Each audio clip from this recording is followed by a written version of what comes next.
So today is modding day, and as you can see, it's going to be a little bit spooky. Let's do this. So this video is going to come kind of in two parts. So firstly, we've got the PureBase 500 from bequiet. I want to tell you, I guess, a little bit why we chose that case for this mod and what we're actually hoping to do. So basically what we've got is a PureBase 500 in black. We have actually done video content on this, written content on this, but in the anthracite grey, and I believe the written content was on the white colour. But what we want to do is a bit of a mod where, I say a bit of a mod, we're actually going to go quite extreme on this, but the whole theme is based around Halloween. Obviously, Halloween is coming up. Well, at the time of watching this, it's coming up. And we wanted to do something that kind of reflects, I don't know, a Halloween spooky kind of build, but you know, we've got a few ideas. It just depends on how well we can execute them. So the reason that we chose the PureBase 500, it is the latest case from bequiet, and the whole fact that bequiet's color scheme is black and orange really fits well with the whole kind of Halloween spooky vibe to it. So the general plans is to strip out all of the fans, replace them with white fans that we've been sent by bequiet, flicker maybe some kind of red paint over it, put some UV strips inside, and then yeah, maybe sort of do a custom loop. Orange fluid should look quite nice. Now, there was kind of a few initial problems with the case when I realized the board I wanted to use was extended ATX, and the chassis does not support extended ATX, but it kind of does. Now, this is kind of where I want to go with this video. So the case itself, when I tried actually putting in an eTeknix motherboard, it did struggle just a little bit for one reason and one reason only, and that is actually this kind of panel down here, which is used for passing cables through. But the beauty of it is this case supports mini ATX, micro ATX and ATX, and now it supports eATX. So yeah, that was easy. So the motherboard I want to use is the Z390 Aorus Extreme Waterforce. It's probably the heaviest motherboard I've ever felt in my life. But we are probably going to put this video into two parts because the modding side of it is going to come in one video, which is going to be the one that you're watching now, and then probably the build part with the custom loop, the tubing and everything is going to come in another one. So component-wise, we've got this i9-9900K. Should actually work out as quite a high-performing build as well as looking great as well. GPU-wise, we've got the 2080. GPU-wise, we've got the 2080 Waterforce as well. So again, it will match in nicely with the motherboard. You probably saw I have actually already got some fittings on there because we tweaked about a little bit and we kind of had to work out, you know, what fits where and then put it all back together again for the sake of this video. So there is not much room, I'm going to say, for custom loop water cooling, but once you take the hard drive cage out, which we're not going to need, it does give us a little bit more room. So we're thinking board up here, we're going to put a single 360mm radiator in the front, probably 30mm in thickness because we haven't got a huge amount of space and we do need to fit our pump and res in there as well. Now, speaking of the pump and res, what my general plans are is to put the res down this way, actually having it horizontal with the drain port down here to fill it. Obviously, we'll have to kind of turn the chassis this way.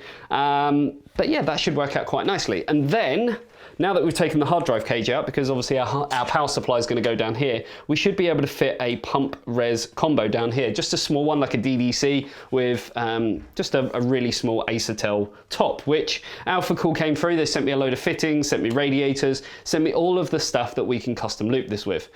Now, talking about the modding, which is what this video is all about, what we're actually going to do is maybe sand it down a little bit, make it look a little bit rough and ready, you know, Halloween, spooky, kind of. It's not meant to look pristine. That's kind of the whole point behind this whole build. So we're thinking that we might even, you know, take the silver pens that we ended up buying, putting them sort of onto these edges because this is plastic, so you can't actually rub this down and get the same effect like you would rubbing down metal. So what we're hoping to do is, yeah, if we can put some silver onto here and then just kind of lightly rub it, we should get the same effect. But firstly, we need to get some sandpaper and we need to start, I don't know, making this not look as good as what it looks. But hopefully it looks better or worse. You see where I'm going with it, right? Let's go outside and sand it down.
So this is about as far as what we've actually got with the build. So as you saw in our little montage, I'm going to admit it was a little bit boring to film. That's why we kind of done it as a montage, because otherwise it just would have been over an hour of me sanding things. And this, I'm going to be honest with you, was probably the hardest bit of modding on this whole case. This literally took ages to do and try and sort of perfect right.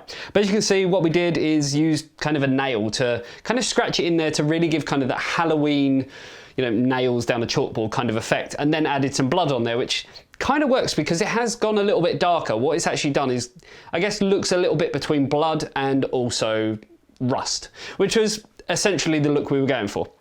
So we've got the motherboard in there, the Z390 Water Force with kind of that whole great big monoblock on there. We went with a Team Group memory purely because it is black, but it is RGB, but it has got orange on there as well. So again, it fits in with the whole color scheme. In terms of the GPU, we've got the RTX 2080 Water Force, which again, Gigabyte Aorus, black and orange. That's, I guess, their theme as well. So it works really, really well with Be Quiet. The only other things that we really need to do now is add in the fans, which we are using white fans, and I do think they're actually going to work really well because we have got the UV strip to go with it. So once the white fans are in, splatter some blood over it, should look really, really nice. Then we need to put the 360mm rad in the front, put some fans in the front, put the front cover back on, and then kind of dress it up a little bit with, I guess, some of the stuff that we've got here. So we have got, you know, the sort of skull, the bones. I don't know if we're going to use all the bones. They do look a bit kind of, I guess, comic book like, really kind of childish, but the skull should work if we actually put it under here and then maybe get some of this fake webbing, sort of spread it out a little bit and put that there. But we do need to make sure that we have enough room for the reservoir. The pump's actually going to go underneath. We've managed to get a DDC with quite a small head on it, so it shouldn't take up too much room now that we've taken the hard drive cage out. And that is pretty much going to be it. We have got some cable extensions as well, but I was a little bit of a goof with this. So as a lot of you know, I work with a guy called Adam who runs Simple Sleeving, and he's made these up and they are absolutely amazing, MDPCX stuff. But I didn't realize at the time that this motherboard, the 24-pin connector, is actually kind of right angled and parallel with the board. So now what I've got to do is take this whole connector off, technically both of them unless I want to twist that one, take the connector off, turn it around so that it plugs in, because at the moment conventionally it would kind of plug in this way, but if I wanted to plug it in the other way, it has got different colors on the back, and obviously it's been made to arch a certain way. So I need to do that. Problem is I haven't got the tool to do it, so I've got to go out and do that. So that's why we're sort of putting this into a part 2. So yeah, I guess that's kind of where I've got to end this video. Hopefully you enjoyed, I guess, something a little bit different from us, and we are obviously going to publish the second part of this video. I'm hoping at the sort of rate that we're filming on the day before Halloween. So fingers crossed on that one, because it would be a real shame if we missed out on the date. But there's a lot more to come from this, and hopefully you guys can appreciate the work that's actually gone into it. And yeah, you know what to do. I'll see you in the next one. See you later, guys. Bye-bye.